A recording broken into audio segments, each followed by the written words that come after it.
সংস্কারের জন্য ৬টি কমিশন গঠন, আইন হাতে তুলে নিলে শাস্তির হুঁশিয়ারি প্রধান উপদেষ্টার। নবনিযুক্ত ৮ ডিসির পদায়ন বাতিল, হট্টগোলের ঘটনা তদন্তে কমিটি। সুষ্ঠু নির্বাচনের মাধ্যমে জনগণের শাসন প্রতিষ্ঠা করা হবে, আশা তারেক রহমানের।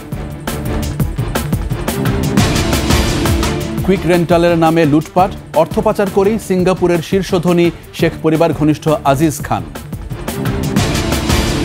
লন্ডনে সালমান পুত্রের একাধিক রাজপ্রাসাদ, বিনে পয়সায় থাকতেন রেহানা।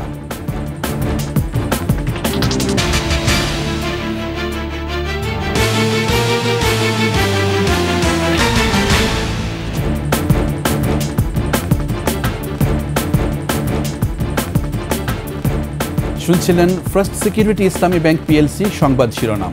আমন্ত্রণ রাতের ২১ সংবাদে, সাথে আছি আমি জাবের হোসেন। দর্শক, ২১ টেলিভিশনের সংবাদ একই সাথে সরাসরি দেখতে পাবেন আমাদের ফেসবুক পেজ www.facebook.com/2124 অনলাইনে। এছাড়া সাবস্ক্রাইব করতে পারেন www.youtube.com/21etv চ্যানেলে। এছাড়া সংবাদে আরও থাকছে: ক্ষমতার দাপটে গান বাংলার দখল তাপসের, কনসার্টের নামে হাতিয়ে নেন শত শত কোটি টাকা।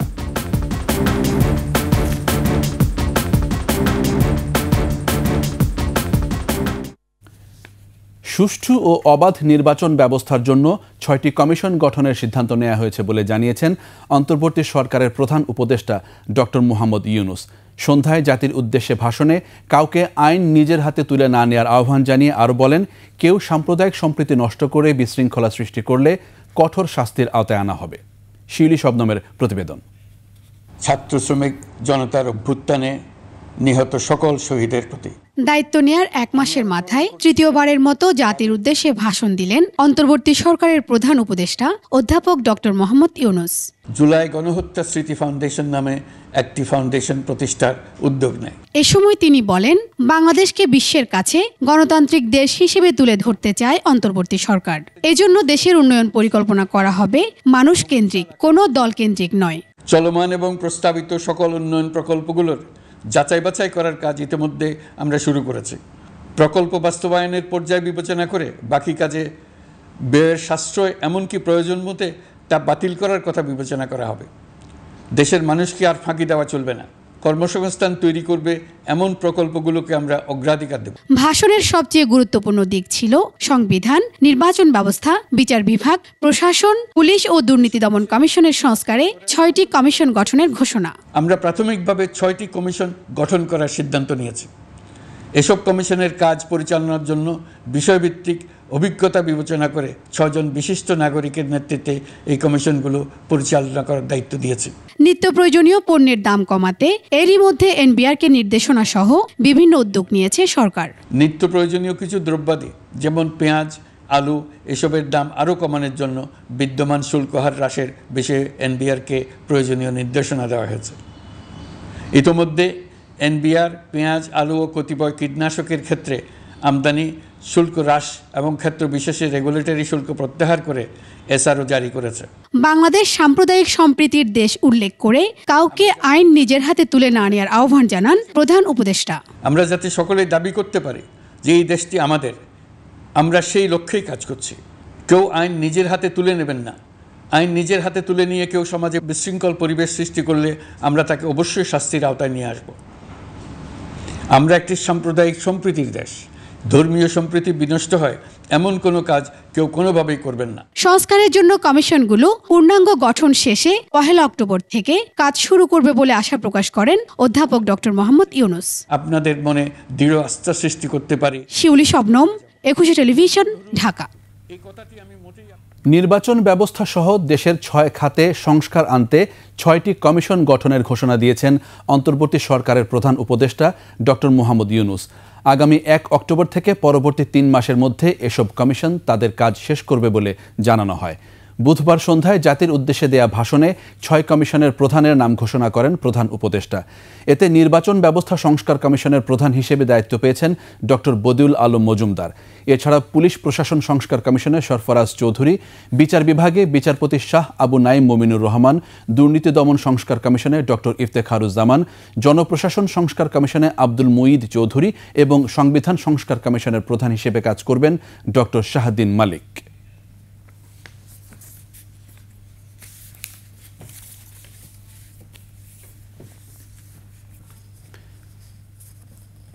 সদ্য পদায়ন পাওয়া ৫৯ ডিসির মধ্যে ৮ জনের নিয়োগ বাতিল করেছে জনপ্রশাসন মন্ত্রণালয়।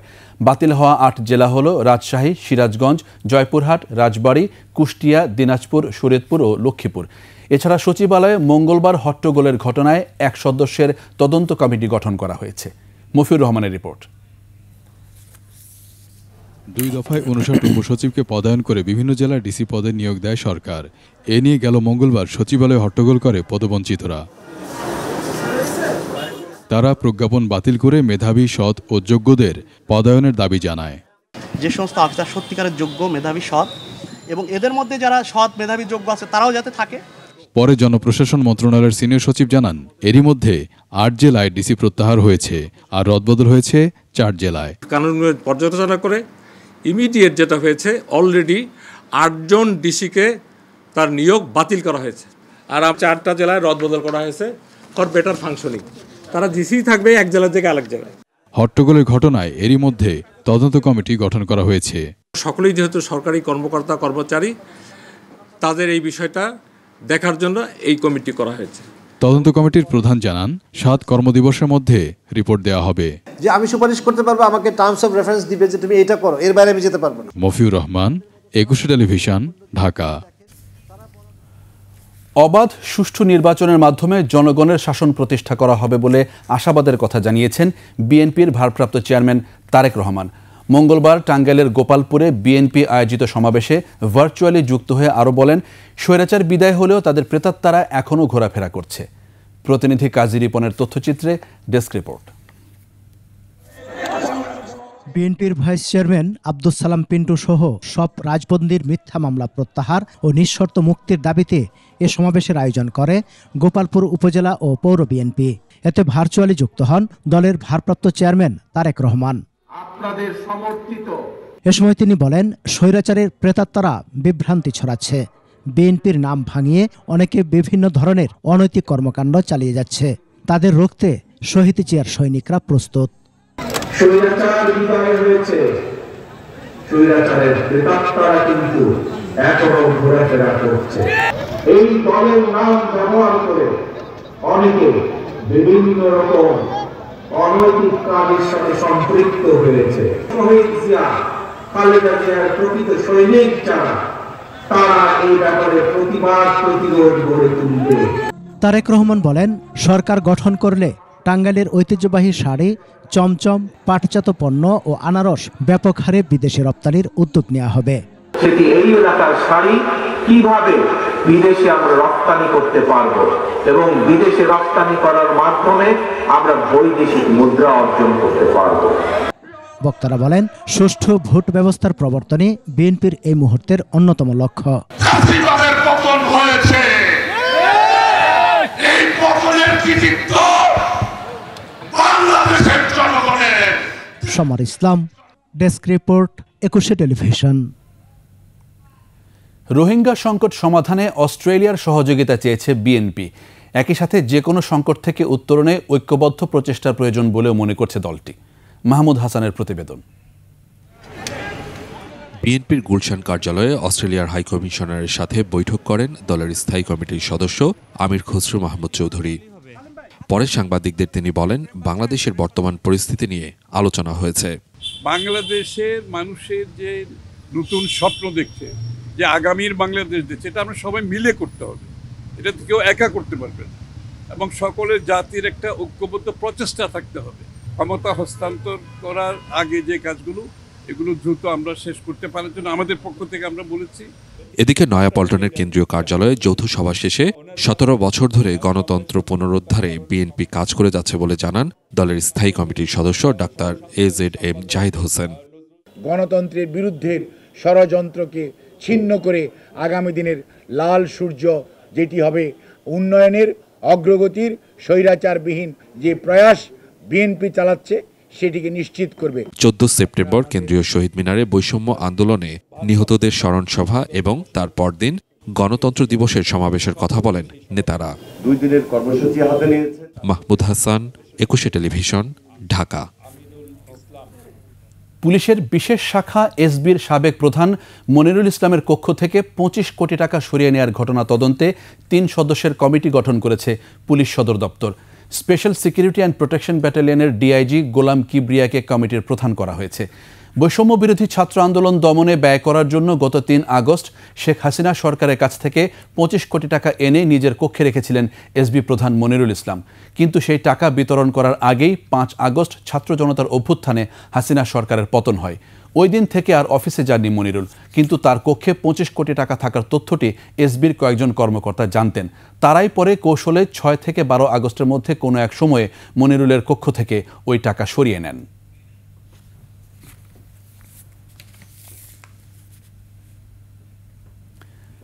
হত্যা মামলায় সাবেক প্রধানমন্ত্রী শেখ হাসিনার জ্বালানি, খনিজ সম্পদ ও বিদ্যুৎ বিষয়ক উপদেষ্টা তৌফিক ই ইলাহি চৌধুরীর 4 দিনের রিমান্ড মঞ্জুর করেছেন আদালত।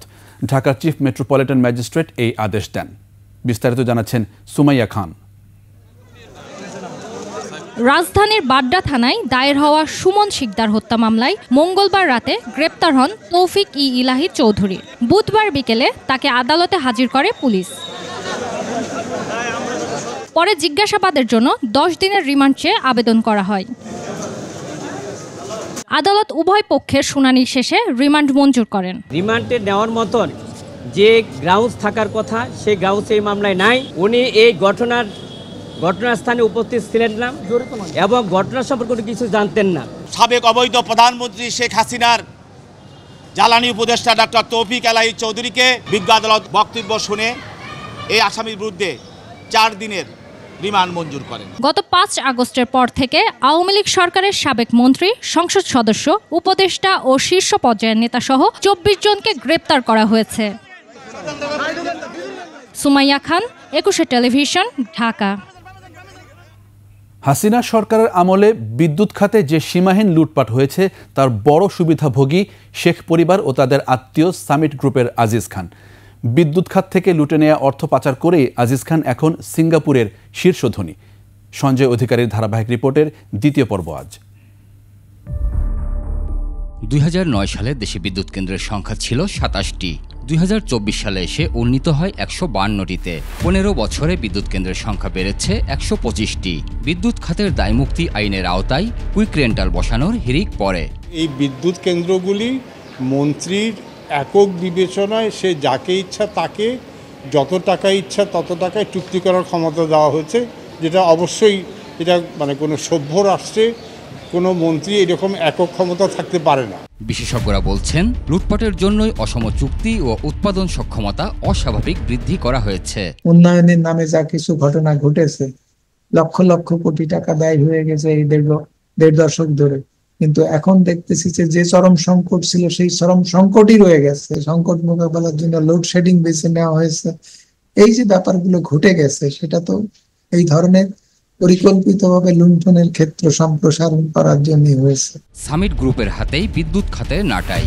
গ্যাস ভিত্তিক বিদ্যুৎ কেন্দ্রের সাথে কুইক রেন্টালের মাধ্যমে কুইক মানি বানিয়েছে সামিট গ্রুপ। পাচার হয়েছে অর্থ। এমনভাবে চুক্তি করেছি, ওই যে কোনো প্রকার দরপত্র ছাড়া, মানে কি বলে, শর্ত ছাড়া যেটা ছাড়পত্রটা দেওয়া হলো, সমস্যাটা ওখান থেকেই তৈরি হয়ে গেছে। এখানকার লোক এখানে উৎপাদন করতেছে, তারা পেমেন্ট করবো ডলারে। যুক্তরাষ্ট্রের সাময়িকী ফোর্বস বলছে, শুধু সিঙ্গাপুরেই সামিটের চেয়ারম্যান আজিজ খানের অন্তত 112 কোটি ডলারের সম্পদ রয়েছে। দেশটিতে 41তম শীর্ষ ধনী তিনি। সিঙ্গাপুরের সম্পদ আছে আজিজ খানের মেয়ে সামিট গ্রুপের ব্যবস্থাপনা পরিচালক আয়েশা আজিজ খানেরও। আজিজ খান পরিবারের সাথে হাসিনা পুত্র সজীব অজেদ জয়ের ঘনিষ্ঠতা রয়েছে। এ কারণে জয়কেও বিপুল এই সম্পদের অংশীদার ভাবা হয়। সঞ্জয় অধিকারী, 21 টেলিভিশন, ঢাকা। পিতা পুত্রের যৌথ লুটপাট। লন্ডনে সালমান পুত্রের সম্পত্তির পাহাড়, কিনেছেন 5 তারকা হোটেল মানের একাধিক বাড়ি, যার একটিতে বিনা পয়সায় বসবাস করেন ক্ষমতাচ্যুত প্রধানমন্ত্রী শেখ হাসিনার ছোট বোন শেখ রেহানা। যুক্তরাজ্য ছাড়াও সালমান এফ রহমানের সম্পদ রয়েছে দুবাই, সিঙ্গাপুর সহ বিশ্বের নানা দেশে। রাজীব জামানের রিপোর্ট। পিতাকে আদর্শ মেনেছেন আহমেদ শায়ান ফজলুর রহমান, সালমান এফ রহমানের অতি গুণধর পুত্র। শায়ান বেক্সিমকো গ্রুপের প্রধান নির্বাহী, আইএফআইসি ব্যাংকের সদ্য বিদায়ী চেয়ারম্যান। নাগরিকত্ব নিয়েছেন যুক্তরাজ্যেরও। দুর্নীতি, ব্যাংক লুট ও ব্যবসায়িক মুনাফার বড় অংশই শায়ান পাচার করেছেন লন্ডনে। প্রাপ্ত তথ্য বলছে 2022 সালের মার্চে লন্ডনের ওয়েস্টমিনিস্টারে ধনীদের আবাসিক এলাকা 1 গ্রোসভেনর স্কোয়ারে 26.5 মিলিয়ন পাউন্ডের অ্যাপার্টমেন্ট কিনেছেন সালমান পুত্র। বিলাসী এই অ্যাপার্টমেন্টে 24 ঘন্টা পাওয়া যায় 5 তারকা হোটেলের সব সুযোগ সুবিধা, নিরাপত্তা ব্যবস্থাও দূতাবাস স্তরের। লন্ডনে আরও সম্পত্তি আছে শায়ান ফজলুর রহমানের। 1 গ্রোসভেনর স্কোয়ার থেকে 350 মিটার দূরে 17 গ্রোসভেনর স্কোয়ারে 2010 সালের $6.55 মিলিয়ন আরও একটি অ্যাপার্টমেন্ট কিনেন সালমান এফ রহমানের 42 বছর বয়সী পুত্রধন। এছাড়া লন্ডনের গোল্ডার্স গ্রিন এলাকায় একটি বাড়ির মালিকও শায়ান। এই বাড়িতেই শেখ রেহানা বিনা ভাড়ায় বসবাস করতেন বলে জানায় বিদেশি গণমাধ্যম। শায়ানের পিতা সালমান এফ রহমানও যুক্তরাজ্যে অর্থ পাচার করেছেন। বেক্সিমকো গ্রুপের 18টি কোম্পানির মাধ্যমে সালমান $135 মিলিয়ন পাচার করেছেন বলে তথ্য পেয়েছে পুলিশের অপরাধ তদন্ত বিভাগ সিআইডি। যুক্তরাজ্যের পাশাপাশি দুবাই ও সিঙ্গাপুরেও সালমান এফ রহমান অর্থ পাচার করেছেন। মানি লন্ডারিং প্রতিরোধ আইন 2012-তে বলা হয়েছে যে যেসব দেশে এসব টাকাগুলো গিয়েছে সেই সব দেশের সাথে বাংলাদেশ সরকার এবং ফাইন্যান্সিয়াল যে ইন্টেলিজেন্স রয়েছে বাংলাদেশ ব্যাংকের আন্ডারে তারা চুক্তি করে সে চুক্তির ভিত্তিতে সে টাকাগুলো ফেরত নিয়ে আসতে পারে এবং বর্তমান বাস্তবতায় দেশের উন্নয়নের স্বার্থে এটা খুবই জরুরি বলে আমি মনে করি। সিআইডি বলছে গত 15 বছরে অন্তত 60টি ব্যাংক থেকে ঋণের নামে অর্থ নিয়ে পাচার করেন সাবেক প্রধানমন্ত্রী শেখ হাসিনার এই বেসরকারি শিল্প ও বিনিয়োগ উপদেষ্টা। বেক্সিমকো গ্রুপ থেকে শুরু করে বিভিন্ন কর্পোরেট প্রতিষ্ঠানগুলো বিভিন্নভাবে দেশের ব্যাংকিং খাতকে আর্থিক খাতকে খালি করে রেখেছে। সো এই জায়গাগুলোতে সর্বোচ্চ আইনি পদক্ষেপ গ্রহণ করে এই টাকাগুলো ফিরিয়ে এনে দেশের উন্নয়নে কাজে লাগাতে হবে। এছাড়া গত 3 বছরে মার্কেট থেকে দৃশ্যমানভাবে প্রায় 6,600 কোটি এবং জালিয়াতির মাধ্যমে সালমান এফ রহমান আরও 20,000 কোটি টাকা হাতিয়ে নিয়েছেন বলে জানিয়েছে সিআইডি। রাজীব জামান, 21 টেলিভিশন, ঢাকা।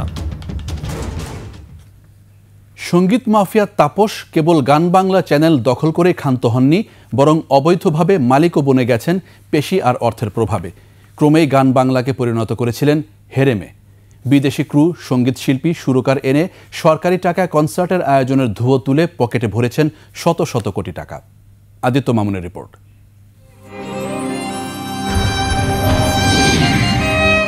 কাগজপত্রী গান বাংলা চ্যানেলের প্রকৃত মালিক আবৃত্তিকার প্রশিক্ষক রবিশঙ্কর মৈত্রী। 2013 সালের 15 জানুয়ারি নিজের পকেটের টাকায় পিটিআরসি থেকে তরঙ্গ বরাদ্দ তিনি নিয়েছিলেন।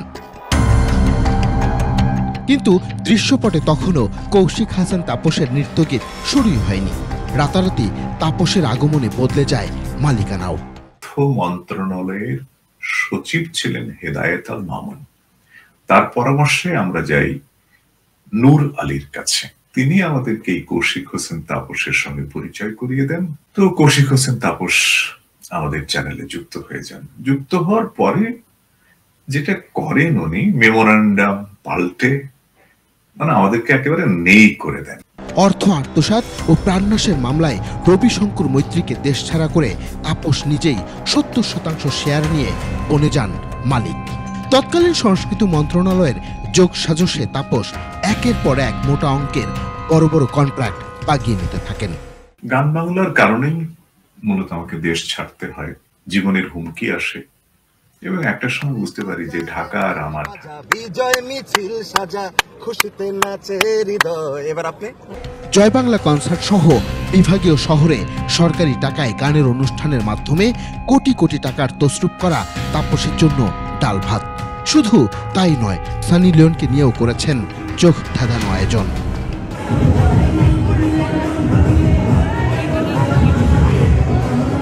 সঙ্গীত বিনিময়ের নামে বিদেশি যন্ত্রী শিল্পী সুরকারদের বরাদ্দ অর্থ লোপাট করেছেন তাপস। বিদেশি সেই সব শিল্পীদের আয়করও জমা দিতেন না স্ত্রী মুন্নির ক্ষমতা আর প্রভাবে। মন আমার দেহ ঘড়ি সন্ধান করি কোন মেস্তরে বানাই আছেন। তাপস মুন্নি দম্পতির ইশারায় গান বাংলা রীতিমতো পরিণত হয় হেরেমে। দেশের প্রায় সব তারকাদের যাতায়াত ছিল সেখানে। নানা কেলেঙ্কারিতেও তাপস ছিলেন অনবদ্য। নায়িকা বুবলিকে ঘিরে প্রেমের গুঞ্জনের আগুনে ঘি ঢালেন স্বয়ং স্ত্রী মুন্নি। এত অন্যায়, এত অনিয়ম, এত অনাচারের পর বৈষম্য বিরোধী ছাত্র জনতার গণ আন্দোলনের একেবারে শেষ দিকে ডিগবাজি দিয়ে ফেসবুকে লাল ব্যানার লাগিয়ে হঠাৎ সরকার বিরোধী অবস্থান নেন তিনি। অভিযোগ আছে 5 আগস্টের আগের সন্ধ্যায় গান বাংলায় হামলা করিয়ে সহানুভূতি পাওয়ার ব্যর্থ চেষ্টাও করেন তিনি।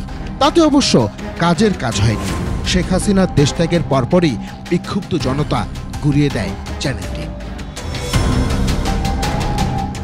আদিত্য মামুন, 21 টেলিভিশন, ঢাকা।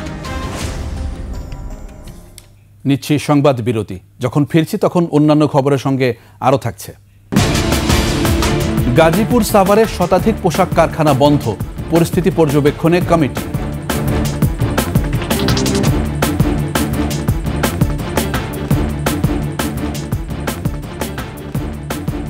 আবারও আমন্ত্রণ রাতের 21 সংবাদে। বাংলাদেশ পরিস্থিতি নিয়ে ভারতের কংগ্রেস নেতা রাহুল গান্ধীর উদ্বেগ প্রসঙ্গে পররাষ্ট্র উপদেষ্টা বলেছেন, ভারতের উচিত হবে এই ধরনের বক্তব্য থেকে বের হয়ে আসা। বর্তমান সরকার উগ্রবাদিতা সমর্থন করে না। এ সময় দুর্গাপূজায় ভারতে ইলিশ রপ্তানির সিদ্ধান্ত সংশ্লিষ্ট মন্ত্রণালয় নেবে বলে মন্তব্য করেন উপদেষ্টা মোহাম্মদ তৌহিদ হোসেন। একটা যে ন্যারেটিভ যে শুধুমাত্র একটি দল ছাড়া বাকি সবাই উগ্রবাদী, এই ধরনের একটা ন্যারেটিভ প্রচার করার চেষ্টা হচ্ছে মিডিয়াতে। আমি মনে করি যে এটা থেকে ভারতের বের হয়ে আসা প্রয়োজন। যে সরকারে যারা আছেন তাদের কারোই তো এই ধরনের কোনো এজেন্ডাও নাই, এরকম কোনো ব্যাকগ্রাউন্ডও নেই। এবং আমি বলেছি যে এটা সরকারের যে রিলেভেন্ট মিনিস্ট্রি আছে তারা সিদ্ধান্ত নেবে, আমরা তো আর মাস এক্সপোর্টের সিদ্ধান্ত নেই না, এটাই। সাভার, আশুলিয়া ও গাজীপুরে কয়েকদিনের শ্রমিক বিক্ষোভের জেরে অনির্দিষ্টকালের জন্য বন্ধ ঘোষণা করা হয়েছে শতাধিক পোশাক কারখানায়। এর মধ্যে বেক্সিমকো ও হামিম গ্রুপের কারখানাও রয়েছে। পরিস্থিতি নিয়ন্ত্রণে জোরদার করা হয়েছে নিরাপত্তা। প্রতিনিধিদের তথ্য ছবিতে ডেস্ক রিপোর্ট। বুধবার সকাল থেকেই কাশিমপুরের বেক্সিমকো ইন্ডাস্ট্রিয়াল পার্কের কয়েকটি কারখানার শ্রমিকরা বকেয়া বেতন পরিশোধ সহ বিভিন্ন দাবিতে বিক্ষোভ শুরু করেন। এই সময় বিক্ষুব্ধ শ্রমিকরা বিগ বস নামে এক কারখানার ঝুটের গোডাউনে আগুন ধরিয়ে দেয়। তারা কয়েকটি কারখানা ভাঙচুরও করে। অবরোধ করা হয় চন্দ্রাম নবীনগর মহাসড়ক। এতে সৃষ্টি হয় তীব্র যানজট।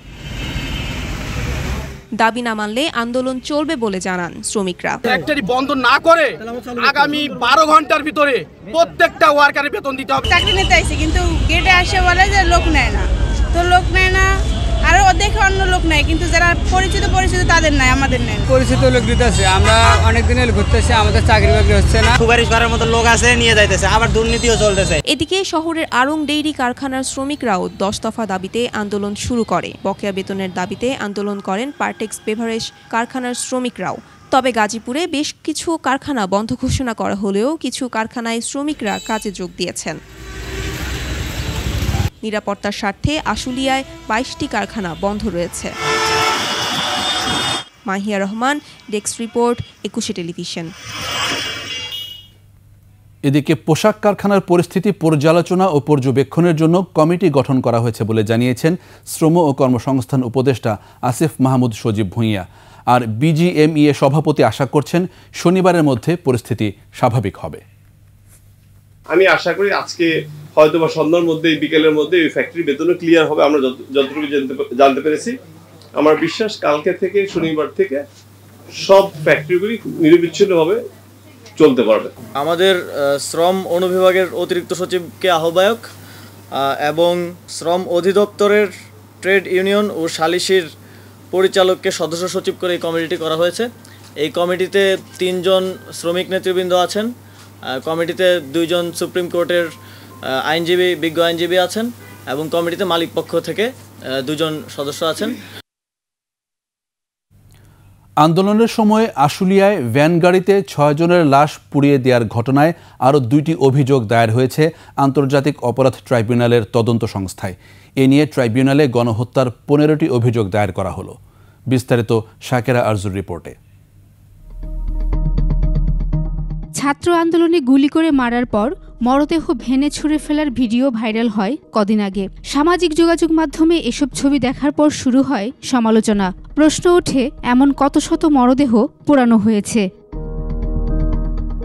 বুধবার আন্দোলনের সময় আশুলিয়ায় ভ্যান গাড়িতে ৬ জনের লাশ পুড়িয়ে দেওয়ার ঘটনায় সাবেক প্রধানমন্ত্রী সহ ৭০ জনের বিরুদ্ধে ২টি অভিযোগ দায়ের হয়েছে আন্তর্জাতিক অপরাধ ট্রাইব্যুনালের তদন্ত সংস্থায়। শহীদ সাজ্জাদ হোসেন সজল, সে সিটি ইউনিভার্সিটির দ্বিতীয় সেমিস্টারের ছাত্র।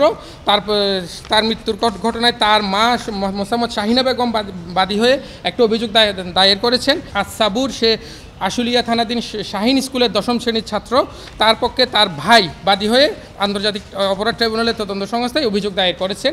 এই ২ অভিযোগে টোটাল সাবেক প্রধানমন্ত্রী, সাবেক স্বরাষ্ট্রমন্ত্রী, সাবেক আইজিপি সহ মোট ৭০ জনকে আসামি করা হয়েছে। এ নিয়ে ট্রাইব্যুনালে গণহত্যার অভিযোগ জমা পড়ল ১৫টি। এসব অভিযোগের যাচাই বাছাই শুরু হয়েছে। তাদের লাশগুলো পরবর্তীতে পুলিশ পুড়িয়ে দিয়েছে। এই ৬ জন হচ্ছে সাবুর, আব্দুল মান্নান, মিজানুর রহমান, তানজিল মাহমুদ সুজয়, সাজ্জাদ হোসেন সজল এবং বায়েজিদ। এদিকে সকালে ট্রাইব্যুনালের প্রসিকিউশন টিম জাতীয় চক্ষু বিজ্ঞান হাসপাতালে আন্দোলনে চোখ হারানো ব্যক্তিদের বক্তব্য শোনেন, যা পরবর্তীতে বিচারের কাজে সহযোগিতা করবে বলে জানায় প্রসিকিউশন টিম। যত দ্রুত সম্ভব ট্রাইব্যুনাল পুনর্গঠন হওয়া দরকার, কারণ এই যে এভিডেন্স নিচ্ছি, যে আসামিদের নাম যে আমরা পাচ্ছি, সেগুলোর ব্যাপারে যদি আইনগত পদক্ষেপ নিতে হয় তাহলে দ্রুত ট্রাইব্যুনালকে দরকার। যদিও এখন পর্যন্ত ট্রাইব্যুনালে বিচারক নিয়োগ দেয়নি সরকার। শাকেরা আরজু, ২১ টেলিভিশন, ঢাকা। সাবেক প্রাথমিক ও গণশিক্ষা প্রতিমন্ত্রী জাকির হোসেন সহ ৪ সংসদ সদস্যের দুর্নীতি ও মানি লন্ডারিংয়ের অভিযোগ অনুসন্ধান শুরু করেছে দুর্নীতি দমন কমিশন দুদক। বুধবার সংবাদ ব্রিফিংয়ে এসব তথ্য জানানো হয়। বিস্তারিত জানাচ্ছেন মাহিলা ইসলাম।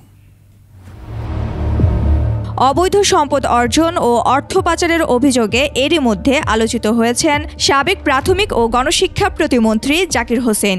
এই তালিকায় আছেন ঢাকা ১৮ আসনের সাবেক সংসদ সদস্য মোহাম্মদ হাবিব হাসান, বগুড়া ৩ আসনের সাবেক সংসদ সদস্য অ্যাডভোকেট নুরুল ইসলাম তালুকদার ও চাঁপাইনবাবগঞ্জ ৩ আসনের সাবেক সংসদ সদস্য আব্দুল ওদুদ। বুধবার এই ৪ সাবেক সংসদ সদস্যদের অবৈধ সম্পদ অর্জনের অভিযোগ অনুসন্ধান শুরু করেছে দুদক। এ বিষয়ে বিস্তারিত জানাতে সংবাদ ব্রিফিংয়ের আয়োজন করা হয়। সাবেক প্রাথমিক ও গণশিক্ষা প্রতিমন্ত্রী মোহাম্মদ জাকির হোসেনের বিরুদ্ধে অনিয়ম ও দুর্নীতির মাধ্যমে দেশে বিদেশে অবৈধ সম্পদ ও অবৈধভাবে শিশু কল্যাণ ট্রাস্টের বিদ্যালয় অন্তর্ভুক্তি অনুমোদনের অভিযোগ পাওয়া গিয়েছে। ঢাকা ১৮ হাবিব হাসানের বিরুদ্ধে ক্ষমতা অপব্যবহার ও দুর্নীতির মাধ্যমে কানাডার বেগমপাড়ায় বাড়িসহ দেশ বিদেশে বিপুল পরিমাণ অবৈধ সম্পদের তথ্য পাওয়া যায়। অ্যাডভোকেট মোহাম্মদ নুরুল ইসলাম তালুকদার ও আব্দুল ওদুদের সম্পদ নিয়েও তথ্য দেন দুদক মহাপরিচালক। সাবেক সংসদ সদস্য বগুড়া ৩ অ্যাডভোকেট নুরুল ইসলাম মোহাম্মদ তালুকদারের বিরুদ্ধে প্রকল্পের অর্থ আত্মসাৎ সহ অনিয়ম ও দুর্নীতির মাধ্যমে দেশে বিদেশে অবৈধ সম্পদের তথ্য পাওয়া যায়। আব্দুল ওয়াদিদের বিরুদ্ধে অনিয়ম ও দুর্নীতির মাধ্যমে তার নিজ পরিবারের নামে কোটি কোটি টাকার সম্পদের তথ্য পাওয়া গিয়েছে। কোনো দুর্নীতিবাজি ছাড় পাবে না বলে মন্তব্য করেন দুদক মহাপরিচালক। আইনগত যে ব্যবস্থা আছে সেটি আমরা গ্রহণ করব। মাহিলা ইসলাম, ২১ টেলিভিশন, ঢাকা। ক্ষমতার দাপটে বিশাল বিত্ত বৈভব গড়ে তুলেছেন শাহরিয়ার আলম। রাজশাহী ৬ থেকে সংসদ সদস্য নির্বাচিত হয়ে যেন পেয়ে যান আলাদিনের চেরাগ। আওয়ামী লীগ সরকারের এমপি ও প্রতিমন্ত্রী হয়ে জালিয়াতি করে ১০০ বিঘার বেশি জমির মালিক হয়েছেন। এছাড়া রাশিয়া, ব্রাজিল ও চীনে গড়ে তুলেছেন ব্যবসা প্রতিষ্ঠান। স্থানীয় বিএনপি কর্মীকে হত্যার অভিযোগ রয়েছে তার বিরুদ্ধে। হাসান আল মুবিনের ক্যামেরায় রাজশাহী বিভাগীয় প্রতিনিধি বদরুল হাসান লিটনের তথ্য ছবিতে ডেস্ক রিপোর্ট। রাজশাহীর বালিয়াপুকুরের অবসরপ্রাপ্ত রেল কর্মচারী শামসুদ্দিনের ছেলে শাহরিয়ার আলমের আঙ্গুল ফুলে কলাগাছ হয়ে ওঠার গল্প এখন এলাকাবাসীর আলোচনার বিষয়। ২০০৮ সালের নির্বাচনী হলফনামায় দেয়া তথ্যে তার সম্পদের পরিমাণ ছিল ২,৩,২০,০০০ টাকা। আওয়ামী লীগ সরকারের টানা ৪ মেয়াদেই এমপি ও ২ মেয়াদের পররাষ্ট্র প্রতিমন্ত্রী হয়ে শত শত কোটি টাকার মালিক হন তিনি। প্রধান নির্বাচনী প্রতিদ্বন্দ্বী রাজশাহী জেলা বিএনপির আহ্বায়ক আবু সাইদ চাঁদকে শতাধিক মামলা দেয়া সহ তাকে হত্যা চেষ্টার অভিযোগ রয়েছে শাহরিয়ারের বিরুদ্ধে। চাঁদকে বাঁচাতে গিয়ে গুলিবিদ্ধ হয়ে ঘটনাস্থলে নিহত হন মজির উদ্দিন। ঘটনার 9 বছর পর গত 5 সেপ্টেম্বর স্বামী হত্যার বিচার চেয়ে শাহরিয়ার সহ 179 জনের বিরুদ্ধে মামলা করেছেন মজিরের স্ত্রী। এখন আমার আম্মা বাদী হয়ে মামলা করেছে, আমার বাবার হত্যার সুষ্ঠু বিচার চাই আমরা। তাকে আমাকেই করেছিল, কিন্তু সেই গুলিটা চাচাকে দেয়, চাচার সঙ্গে সঙ্গে মারা গেল। রাজশাহীর গোদাগাড়ির বসন্তপুরে 52 বিঘা জমিতে শাহরিয়ারের রয়েছে নর্থ বেঙ্গল এগ্রো ফার্মস লিমিটেড। এখানে জালিয়াতি করে ব্যবসায়ীর 42 বিঘা জমি হাতিয়ে নেন। আদিবাসীদের উচ্ছেদ করে দখল করেন 10 বিঘা খাস জমি। পিছনে আদিবাসীদের জমি দখল করতে গিয়েছিল, দিয়ে ওদেরকে মারধর করা হয়েছে। দাম হয়েছিল 11 কোটি টাকা, ব্যাংকে দেবে 6 কোটি টাকা, আমাকে দেবে 5 কোটি টাকা। আমাকে 50 লাখ টাকা দিয়ে পরে আর টাকা দেয়নি, জমি রেজিস্টার্ড করে নিছে। চাইতে গেলে মেলা হুমকি। অর্থ সম্পদের নেশায় এলাকায় লুটপাট, চাঁদাবাজি, নিয়োগ বাণিজ্যও করেছেন ক্ষমতার জোরে। প্রতিবাদ করলেই নির্যাতনের শিকার হয়েছে সাধারণ মানুষ। ওনার ইশারায় আমাকে তুলে নিয়ে যাওয়া হয়, নিয়ে গিয়ে দীর্ঘ 7 থেকে 8টা দিন আমাকে নির্মমভাবে নির্যাতন করা হয়। বিভিন্ন স্বীকারোক্তিমূলক কথাবার্তা বা চাঁদ ভাইয়ের ফাঁসানোর মতন বা তাকে বিপদে ফেলার মতন কথাবার্তা স্বীকারোক্তিমূলক। নিয়োগ বাণিজ্য থেকে শুরু করে মানুষকে মিথ্যা মামলা হয়রানি দিয়ে স্কুল কলেজের বিভিন্ন প্রাতিষ্ঠানিকভাবে এবং এলাকার উন্নয়নের কাজেও তারা ব্যাঘাত ঘটানো সার্বিকভাবে তারা বাধাগ্রস্ত করেছে। চারঘাট বাঘা ছাড়াও লালপুর, ঈশ্বরদী, ঠাকুরগাঁও, লালমনিরহাটে রয়েছে শাহরিয়ারের 100 কোটি টাকার জমি। বাঘার আড়ানিতে গড়ে তুলেছেন বিলাসবহুল 4 তলা বাড়ি। রাজশাহীতে রয়েছে তার বেসরকারি মেডিকেল কলেজ হাসপাতাল। Banushree Dolly, desk report, 21 television. রাজধানীর মহাখালী থেকে সাবেক ডিএমপি কমিশনার আসাদুজ্জামান মিয়াকে গ্রেফতার করেছে র্যাব। খিলগাঁও থানার একটি মামলায় তাকে গ্রেফতার দেখানো হয়েছে। এবার বাণিজ্য সংবাদ।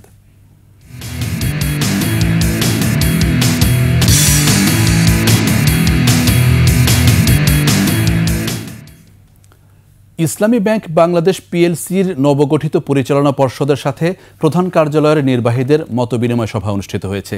ইসলামী ব্যাংক টাওয়ারে এই সভায় প্রতিষ্ঠানটির চেয়ারম্যান মোহাম্মদ ওবায়দুল্লাহ আল মাসুদ প্রধান অতিথি হিসেবে বক্তব্য দেন। ব্যাংকের ম্যানেজিং ডিরেক্টর মোহাম্মদ মনিরুল মাওলার সভাপতিত্বে সভায় বিশেষ অতিথি হিসেবে বক্তব্য দেন এক্সিকিউটিভ কমিটির chairman Mohammad Abdul Jalil, risk management কমিটির chairman professor doctor M Masudur Rahman, audit কমিটির চেয়ারম্যান মোহাম্মদ আব্দুস সালাম, স্বতন্ত্র পরিচালক মোহাম্মদ খুরশিদ ওয়াহাব ও বাংলাদেশ ব্যাংকের পরিচালক মোহাম্মদ সরওয়ার হোসেন। স্বাগত বক্তব্য দেন additional managing director Mohammad Altaf Hussain.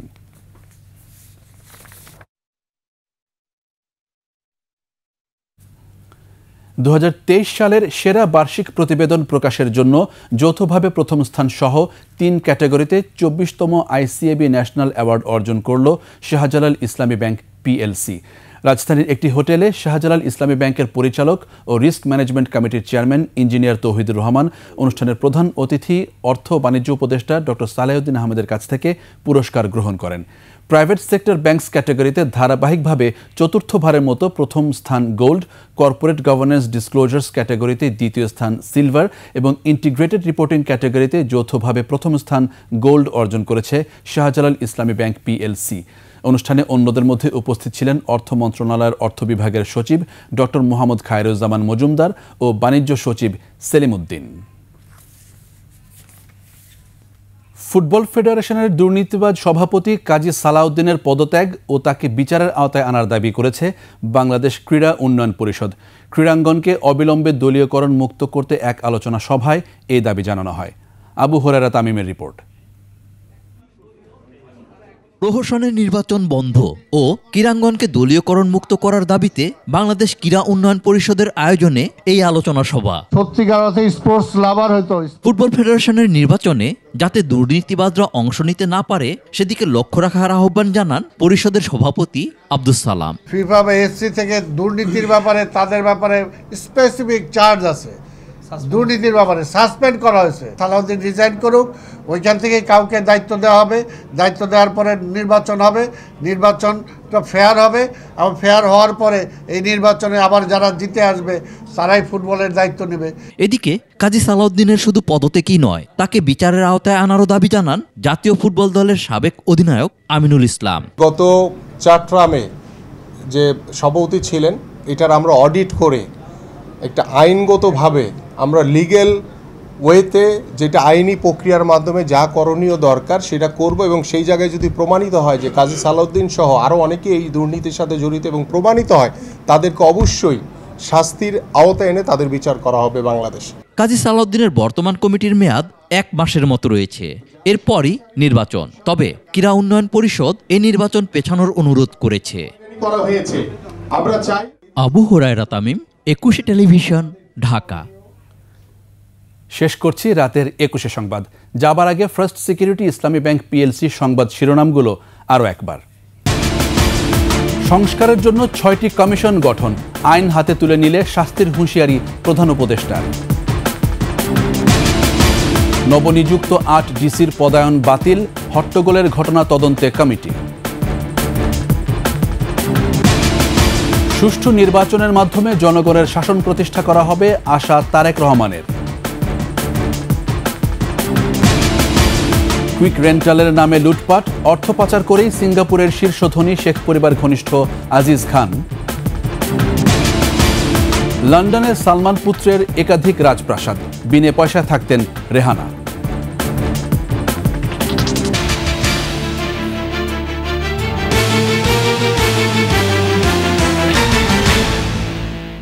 একুশে টেলিভিশনের সর্বশেষ সংবাদ জানতে ডায়াল করুন 2021 নম্বরে, আর ভিজিট করুন 21-tv.com এই ওয়েবসাইট। ফেসবুকে ভিজিট করতে পারেন www.facebook.com/2124 অনলাইনে। এছাড়া সাবস্ক্রাইব করতে পারেন www.youtube.com/21etv চ্যানেলে। এতক্ষণ সঙ্গে থাকার জন্য ধন্যবাদ। পরবর্তী সংবাদ রাত 12:55 দেখার আমন্ত্রণ রইল। 21-এর সাথে থাকুন।